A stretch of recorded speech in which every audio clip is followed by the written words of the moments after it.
Chapter 1. The Creature in the Shop. My name is Dr. Frederick Treves. I am a doctor at the London Hospital. One day, in 1884, I saw a picture in the window of a shop near the hospital. I stopped in front of the shop and looked at the picture. At first, I felt interested. Then I felt angry. Then afraid. It was a horrible, ugly picture. There was a man in the picture, but he did not look like you and me. He did not look like a man. He looked like an elephant. I read the writing under the picture. It said, "Come in and see the Elephant Man, 2d." I opened the door and went in. There was a man in the shop. He was a dirty man in an old coat with a cigarette in his mouth. "What do you want?" he asked. "I'd like to see the Elephant Man, please," I said. The man looked at me angrily. "Well, you can't," he said. "The shop's closing now. You can come back tomorrow." "I'm sorry," I said, "but I would like to see him now. I have no time tomorrow. I have a lot of work to do. But I can give you more than 2d." The man looked at me carefully. Then he took the cigarette out of his mouth and smiled with his yellow teeth. "All right, sir," he said. "Give me 12d then." I gave him the money, and he opened a door at the back of the shop. We went into a little room. The room was cold and dark, and there was a horrible smell in it. A creature sat on a chair behind a table. I say a creature, because it was not a man or a woman, like you or me. The creature did not move or look at us. It sat very quietly on the chair, in the cold, dark, dirty room, and looked at the table. The creature had a cloth over its head, because of the cold. On the table in front of it, there was a dead flower. "Stand up," said the shopkeeper loudly. The creature stood up slowly. It took the old cloth off its head and put it on the chair. I looked at the creature and felt sad. I am a doctor, so I know a lot about accidents and ill people. I see horrible, ugly things every day. But this creature, this thing, was the worst of all. There were no men or women in the hospital like him. He wore some old trousers, but no shirt, coat, or shoes, so I could see his body very well. His head was the most interesting thing. It was very, very big, like an enormous bag with a lot of books in it. The head did not have much hair, and there was another bag of brown, dirty skin at the back of it. This skin came down below his neck. I could not see one of his eyes very well, because a lot of skin came down in front of his face, too. An enormous red tooth came out of his mouth, under his nose. It looked like an elephant's tooth. The mouth and nose were like holes in the face. The face could not smile or laugh, or look angry or sad, because the skin could not move. It was dead, like an elephant's face. There were more bags of dirty skin on the front and back of the creature's body.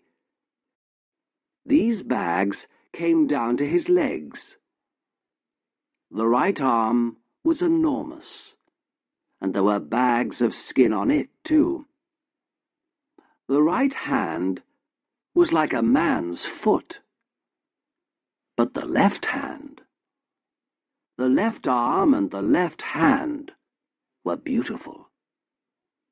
The left arm had wonderful skin, and the fingers of the left hand were long and beautiful.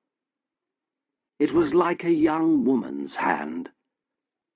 "Walk, Merrick," said the shopkeeper angrily. "Come on, quickly, move." He hit the creature with his hand.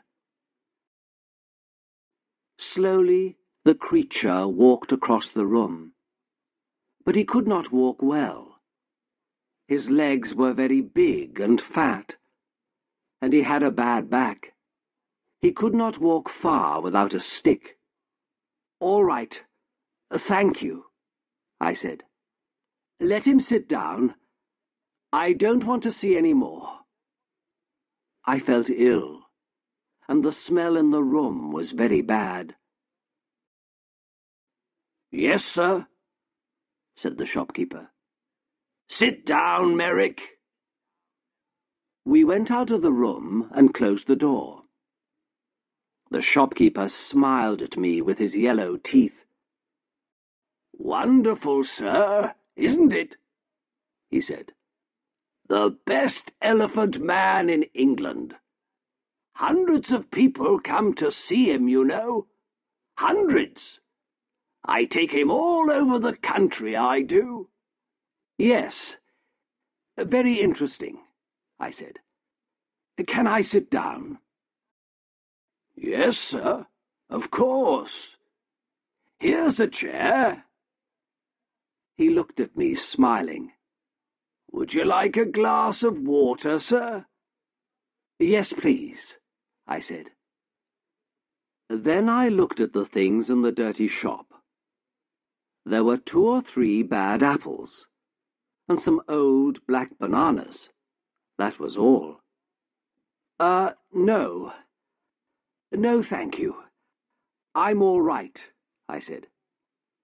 Did you call the creature Merrick?" "That's right, sir. Joseph Merrick. The best elephant man in England. I take him all over the country, you know.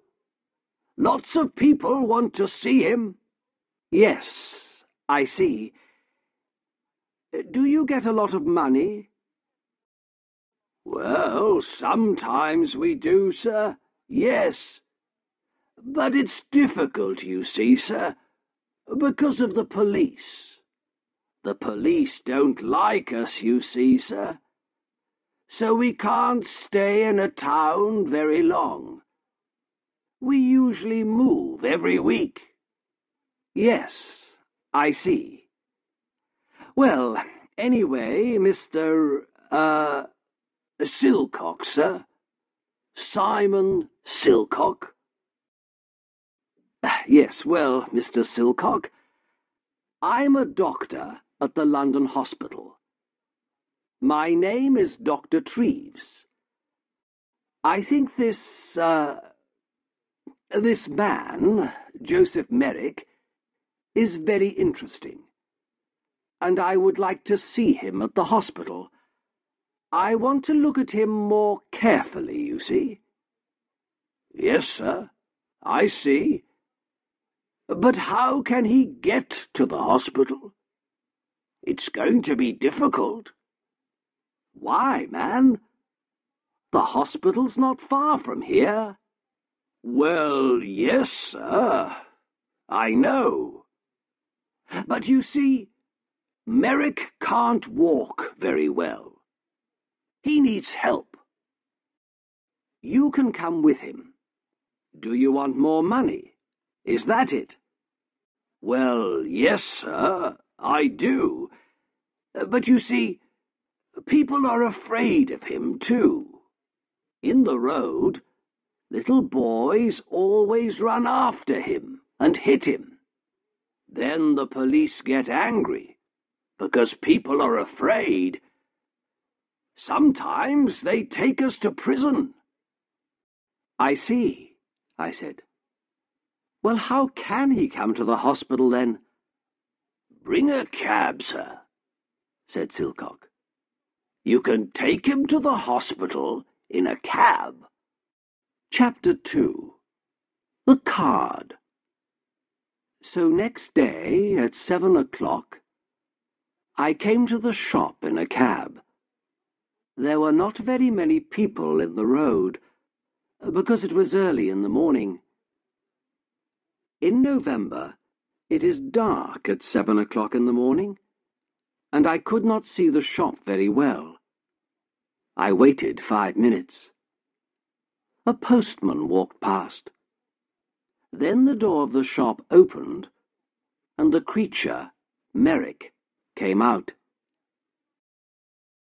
I could not see his face or his body. He had an enormous black hat on his head, like a big box. A grey cloth came down from the hat in front of his face. There was a hole in the cloth in front of his eyes. He could see out of the hole, but I could not see in. He wore a long black coat, too. The coat began at his neck and ended at his feet, so I could not see his arms, his body, or his legs. On his feet, he wore big shoes like old bags. He had a stick in his left hand, and he walked very slowly. I opened the door of the cab and got out. "Good morning, Mr. Merrick," I said. "Can you get in?" "Help my upper steps," he said. "I'm sorry," I said. "I don't understand." For a minute, he stood by the door of the cab and said nothing. Then he hit the cab with his stick. "Steps," he said loudly. "Help me up the steps." Then I understood. There were 3 steps up into the cab, and he could not get up them. "Yes, I see. I'm sorry," I said. "Let me help you." I took his left hand and began to help him. My right hand was behind his back. I felt very strange. His left hand was like a young woman's, but his back, under the coat, was horrible. I could feel the bags of old skin on his back under the coat. He put one enormous foot on the first step, and then he stopped. After a minute, he moved his second foot slowly. Then he stopped and waited again. "Hello, sir. Can I help you?" I looked behind me. It was the postman, and behind him I could see 3 young boys. One of the boys laughed. The postman smiled. "Is the gentleman ill?" he asked. I thought quickly. "Yes. But this is a lady, not a gentleman. I'm a doctor, and she's ill. Take her hand so I can help her better." The postman took Merrick's left hand, and I helped him with 2 hands from behind. Slowly, very slowly, Merrick went up the steps and into the cab. One boy was very near the cab. He called to his friends. "Come and see this, boys! A fat lady in a black coat! And look at that enormous hat!" The boys laughed. They were very near the cab too now. I closed the door quickly. "Thank you," I said to the postman. "That's all right, sir," he said. "She's a strange lady, sir, isn't she?" "She's ill, that's all," I said quickly. "We're going to the hospital. Goodbye, and thank you." The cab drove down the road to the hospital. I looked at Merrick. "That was difficult, wasn't it?" I said. At first he said nothing, but then he spoke. His voice was very strange, but I listened to him carefully, and I could understand him. "The steps were very difficult," he said, "but most things are difficult for me." "Yes," I said. "Nothing is easy for you, is it?" "No," he said. He was very quiet for a minute. Then he said, "Who are you, sir?" "Who am I? Oh, I'm sorry. My name is Dr. Treves. Here, this is my card." I gave him a card with my name on. Then I thought, that was no good. This man can't read. But Merrick took the card and looked at it very carefully. Then he put it in his trousers pocket. I did not talk to him very much at the hospital.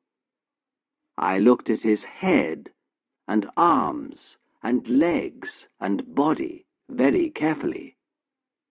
Then I wrote the important things about him in a little book. A nurse helped me. Merrick looked at her sometimes, but she did not smile at him or talk to him. I think she was afraid of him. I think Merrick was afraid too, because he was very quiet. At 4 o'clock, I took him back to the shop in a cab. The next day, I looked in the shop window again, but the picture was not there. Chapter 3. A Letter to the Times. I did not see Merrick again for 2 years. Then, one day, the police found him. He had my card in his hand, so they brought him to the London hospital. He was very tired, hungry, and dirty, so I put him to bed in a quiet little room. But he could not stay at the hospital. He was not ill, and of course the beds in the hospital are for ill people. We have no beds for hungry people or ugly people. I told the hospital chairman, Mr. Carr Gomm, about Merrick. He listened carefully, and then he wrote a letter to the editor of the Times newspaper. From the Times, December the 4th, 1886. A letter to the editor. Dear Sir, I am writing to you about a man in our hospital. He needs your help. His name is Joseph Merrick, and he is 27 years old. He is not ill, but he cannot go out of the hospital because he is very, very ugly. Nobody likes to look at him, and some people are afraid of him. We call him the Elephant Man. 2 years ago, Merrick lived in a shop near the London hospital. For 2 pence, people could see him and laugh at him. One day, Dr. Frederick Treves, a hospital doctor, saw Merrick, brought him to this hospital, and looked at him carefully. Dr. Treves could not help Merrick, but he gave him his card. Then the shopkeeper, Silcock, took Merrick to Belgium. A lot of people in Belgium wanted to see him, and so after a year, Merrick had £50. But then Silcock took Merrick's £50, left Merrick in Belgium, and went back to London. Merrick came back to London by himself. Everyone on the train and the ship looked at him and laughed at him. In London, the police put him in prison. But then they saw Dr. Treves's card and brought Merrick to the London hospital. This man has no money, and he cannot work. His face and body are very, very ugly, so of course many people are afraid of him. But he is a very interesting man. He can read and write, and he thinks a lot. He is a good, quiet man. Sometimes he makes things with his hands and gives them to the nurses because they are kind to him. He remembers his mother, and he has a picture of her. She was beautiful and kind, he says. But he never sees her now. She gave him to Silcock a long time ago. Can the readers of the Times help us? This man is not ill, but he needs a home. We can give him a room at the hospital, but we need some money. Please write to me at the London Hospital. Yours faithfully, F.C. Cargom, Chairman of the London Hospital.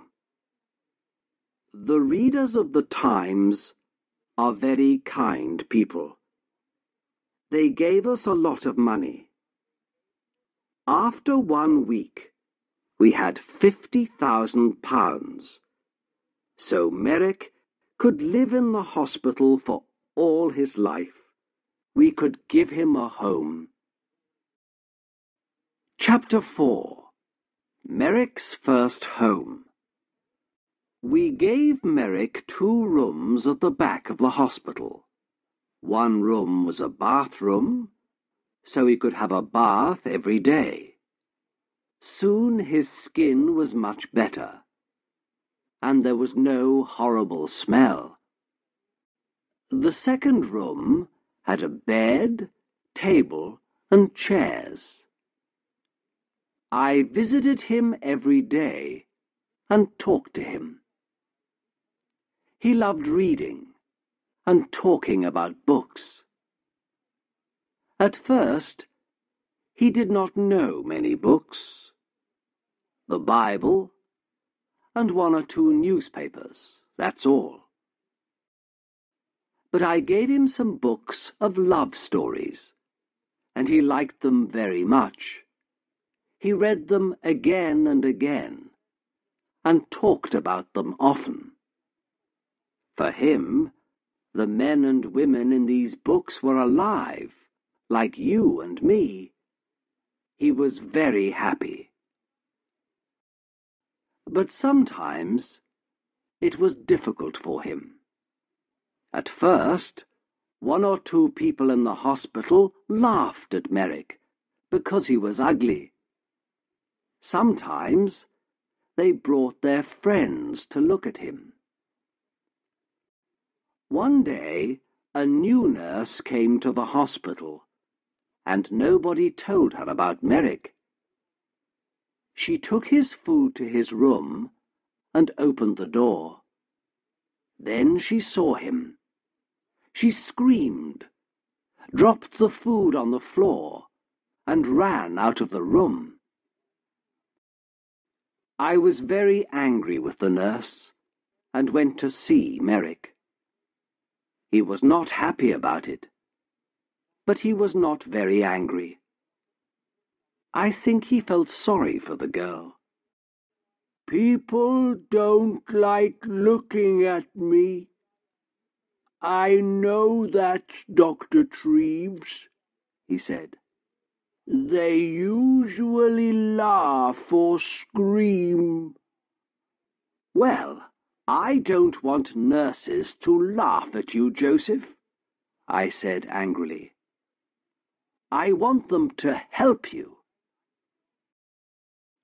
"Thank you, Doctor," he said, in his strange, slow voice. "But it's not important. Everyone laughs at me. I understand that." I looked at him sadly. In his one good hand, his left hand, he had the little picture of his mother. He looked at the picture for a minute, and then put it by a flower on the table. A tear ran out of his eye and down the skin of his enormous, ugly face. "Dr. Treves," he said slowly, "you and the nurses are very kind, and I'm very happy here. Thank you very much. But I know I can't stay here long, and I would like to live in a lighthouse after the hospital, please. A lighthouse or a home for blind people. I think those are the best places for me." "What do you mean?" I asked. "Why?" He did not look at me. He put the flower on the picture and looked at it carefully. "Lighthouses have sea all round them, don't they?" he said. "Nobody could look at me in a lighthouse, so I would be happy there. And blind people can see nothing, so they couldn't see me, could they?" "But, Joseph," I said, "this is your home.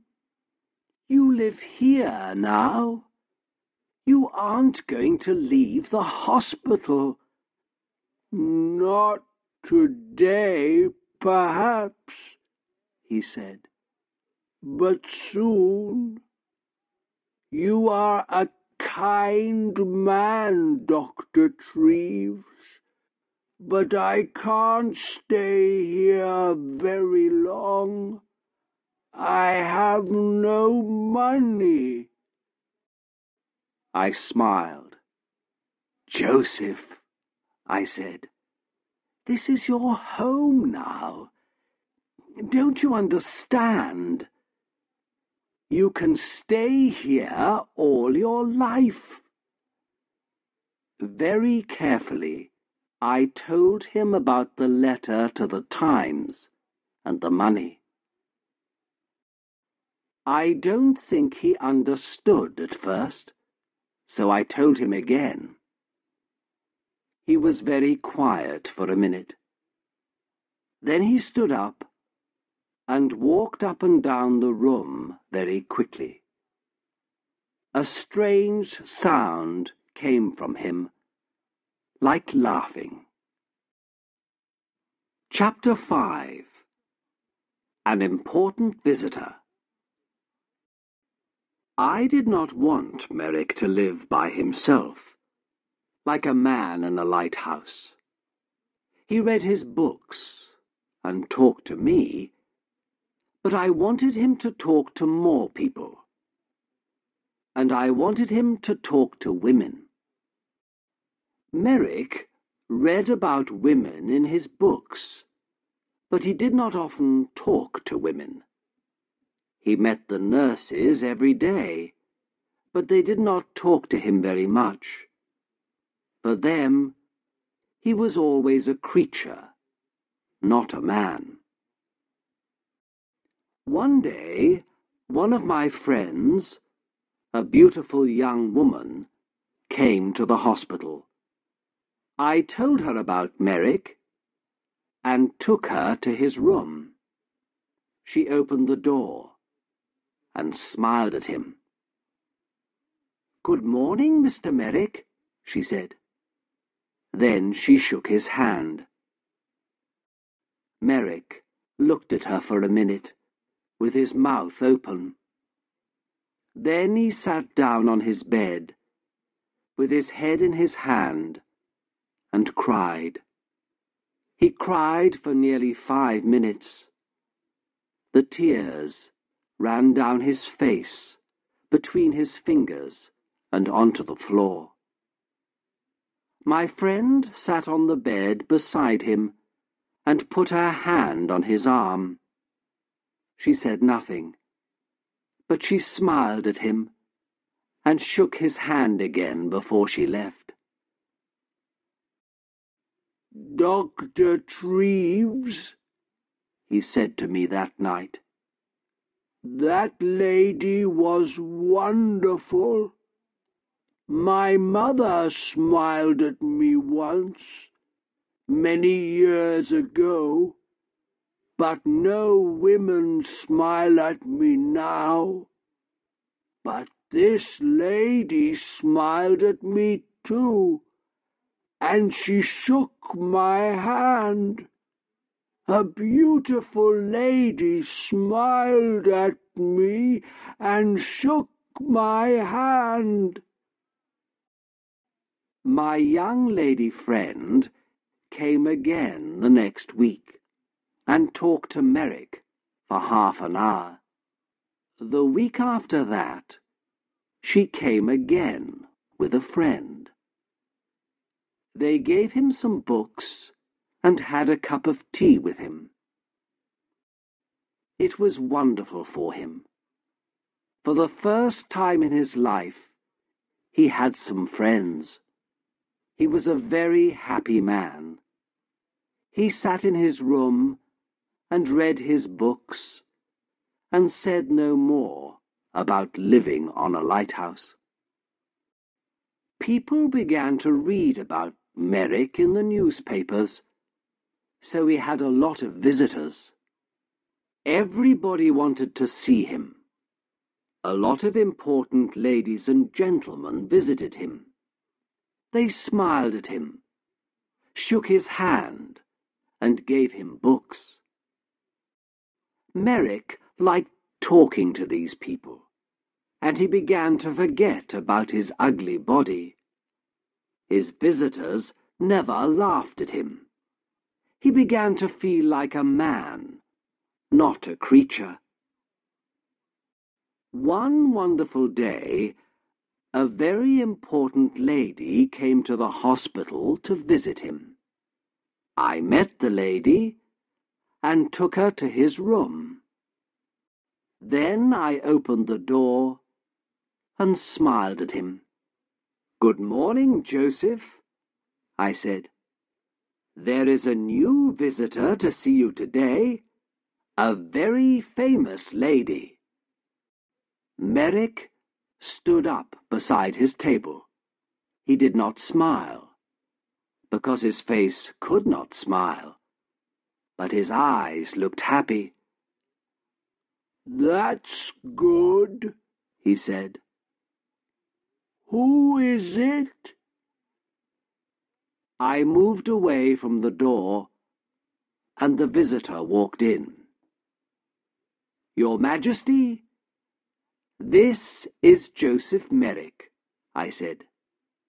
"Joseph, this is Her Majesty, Queen Alexandra, the Queen of England." Queen Alexandra smiled at him. "How do you do, Mr. Merrick?" she said. "I'm very pleased to meet you." Then she shook his hand. Merrick did not move. For nearly half a minute he stood and looked at her with his mouth open. Then he spoke in his strange, slow voice. How do you do, Your Majesty?" he said. But I don't think the Queen understood him, because he tried to get down on his knees at the same time. It was very difficult for him, because of his enormous legs. "No, please, Mr. Merrick." "Do get up," said the Queen. "I would like to talk to you. Can we sit at your table?" Yes, of course," he said. They sat at the table. She took his left hand, the good hand, in hers. She looked at the hand carefully, and then smiled at Merrick again. "I often read about you in the newspapers," she said. "You are a very interesting man, Mr. Merrick. You have a very difficult life, but people say you're happy. Is it true? Are you happy now?" "Oh, yes, Your Majesty. Yes," said Merrick. "I'm a very happy man. I have a home here now, and friends, and my books. I'm happy every hour of the day." "What a wonderful story," she said. "I'm very pleased to hear it. Now, tell me about your reading. I see you have a lot of books here." "Oh, yes, Your Majesty. I love my books," said Merrick. And for nearly half an hour they sat and talked about books. The Queen gave him a little book and some red flowers before she left. After her visit, Merrick began to sing. He could not sing easily, of course, because of his mouth, but all that day there was a strange, happy noise in his room. He looked at the flowers carefully and put them on his table. He had many visits from the Queen, and at Christmas she sent him a Christmas card. Windsor Castle, the 20th of December, 1888. Dear Joseph, here is a small Christmas present for you. I think it looks like me, doesn't it? I do like visiting you very much, and I am going to come to the hospital again in the new year. Happy Christmas, your friend, Alexandra. The present was a picture of Queen Alexandra with her name on it. Merrick cried over it and put it carefully by the bed in his room. Then he sat down and wrote a letter to the Queen. It was the first letter of his life. The London Hospital, 23rd of December, 1888. My dear Queen, thank you very, very much for your wonderful card and the beautiful picture. It is the best thing in my room, the very best, the most beautiful thing I have. This is the first Christmas in my life, and my first Christmas present. Perhaps I had a Christmas with my mother once, but I do not remember it. I have my mother's picture too, and she is beautiful like you. But now I know many famous ladies and kind people like Dr. Treves, and I am a very happy man. I am happy too, because I am going to see you in the new year. Happy Christmas to you, my dear friend. With all my love, Joseph Merrick. Chapter 6. Outside the Hospital. Merrick had a lot of friends now, but he was more like a child than a man. He could read about things and talk to his visitors, but he could not go out of the hospital by himself. He thought and played like a child. After Christmas, he wanted to go to the theatre. This was very difficult, because I did not want the people in the theatre to see him. But a kind lady from the theatre, Mrs. Kendall, helped us. We bought tickets for a box at the side of the theatre.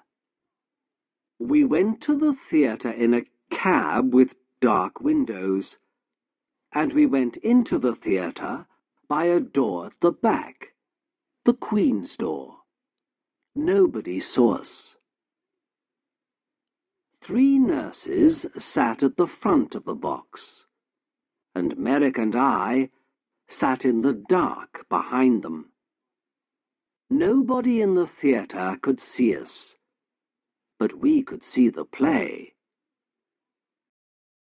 It was a children's Christmas play. Merrick loved it. It was a most wonderful, exciting story. Often he laughed, and sometimes he tried to sing like the children in the theatre. He was like a child. For him, everything in the story was true. Once he was very afraid, because the bad man in the play was angry and had a knife. At first, Merrick wanted to leave the theatre, but I stopped him. Then he was very angry with this bad man in the play. He hit his hand on his chair and stood up and talked to the man, but nobody heard him. When the bad man went to prison, Merrick laughed. Merrick thought the beautiful young lady in the play was wonderful. He wanted to talk to her, too. At the end of the play, he was very happy, because she married a good young man. He remembered this play for a long time, and he talked a lot about the people in it. "What do you think they did after we left?" he asked me. "Where do the young lady and the young man live? What are they doing now?" "I don't know," I said. "Perhaps they live in the country." Merrick thought about this for a long time. Then he said, "Dr. Treves, can I go to the country, please? I saw the country once from a train, but I never went there. I often read about it in books. It's very beautiful, isn't it? I would like to see it." The visit to the theatre was difficult, but a visit to the country was more difficult. But again, one of his new friends helped us. She had a small house in the country, and Merrick could stay in it for the summer, she said. I took Merrick to the country in a train with dark windows, so nobody could see him. Then we went in a cab to the country house. There were a lot of trees near the house, but no people lived near it. A countryman brought food to the house every day, but no people came near it. I stayed with him that night. At night, it was very dark and quiet. In the morning, hundreds of birds sang in the trees, and everything outside the house was green. Merrick walked under the big trees, looking at things happily and singing his strange song. I went back to London, but Merrick stayed there for 6 weeks. He was wonderfully happy. Every week, he wrote me a letter. Apple Tree House, West Wickham, Berkshire, the 21st of July, 1889. Dear Dr. Treves, I had a wonderful day again today. It was very warm, so I walked under the trees and sat by a stream. The water in the stream made a beautiful noise, like singing. Did you know that? I listened to it for 2 hours. Lots of little birds came near me. One had a red body in front and a brown back. I gave it some bread, and it sat on my hand. A lot of birds are my friends now. I watched the fish in the stream, too. They were very exciting because they move very fast. 1 minute they were there, and the next minute I couldn't see them. But I waited quietly, and they always came back. I put my hand in the water, but I couldn't touch them. I met a big dog yesterday. It made a very loud noise, but I was not afraid. I sat down quietly and looked at it, and it came and smelt my hand. I saw it again today and gave it some bread. It likes me now. I am going to put some flowers from the country in this letter. There are hundreds of flowers here. Did you know that? I like the little blue ones best, but they are all beautiful. I have lots of them in my room. I give them water every morning. Little flowers are very thirsty, you know. I am very happy here, Doctor. But I want to see you again soon, too. With love from your friend, Joseph Merrick. At the end of the summer, he came back to London. He was very well, and his skin looked much better. He talked about the country a lot, but he was happy to see his friends and his books again, too. Chapter 7. The Last Letter. 6 months later, in April 1890, I found him dead in bed. He was on his back in bed, so at first I thought he was asleep. I talked to him, but he did not move. Then I saw that the skin on his face was blue, so I knew he was dead. He did not usually sleep on his back. His enormous head was very heavy, so he usually sat up in bed, with his arms round his legs, and his head on his knees. He could sleep well like this. But he wanted to sleep on his back like you and me. He tried to sleep on his back that night, but his heavy head came off the bed, and he broke his neck. He died very quickly. Next day, the chairman of the London hospital, Mr. Carr Gomm, wrote to the editor of the Times again. The Times, April the 16th, 1890.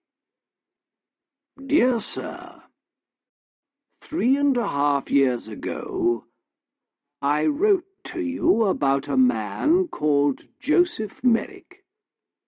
This man was called the Elephant Man, because he was born with a very ugly body. Merrick was not ill, but he could not work, and he had no money. The readers of the Times felt sorry for him, and they gave me a lot of money for Merrick. Because of this money, we could give Merrick a home in the London hospital. It was his first good home, and for 3.5 years he lived here happily. The doctors and nurses of the hospital helped him, and many important people visited him. He read many books. He went to the theatre, and in the summer he stayed in the country for 6 weeks. Because of your readers' money, we could give him a happy life. Last night, Joseph Merrick died quietly in his bed. He was a man with a very ugly body, but he was a good, kind man, and he had a lot of friends. We liked to talk to him, and we are all very sorry because he is dead. A lot of people are going to remember him for a long time. There is some money left, so I am going to give it to the hospital. Thank you, sir, for your help. Yours faithfully, F.C. Cargom, Chairman of the London Hospital.